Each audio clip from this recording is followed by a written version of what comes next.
Oof, and many other expletives fell out of my mouth as the ball slipped my hand.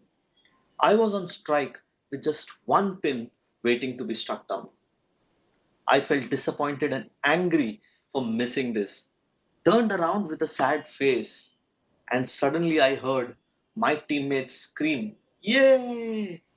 What I thought was in sarcasm turned out to be a strike. Somehow, the ball that slipped out of my hand managed to hit the last pin standing, giving me a strike 10. Often, we tend to get upset, disappointed, and frustrated when things are not looking good. However, we must remember not to give up too soon. There could be still a chance to succeed. As a wise man had said, it's not over till it's over. Till we meet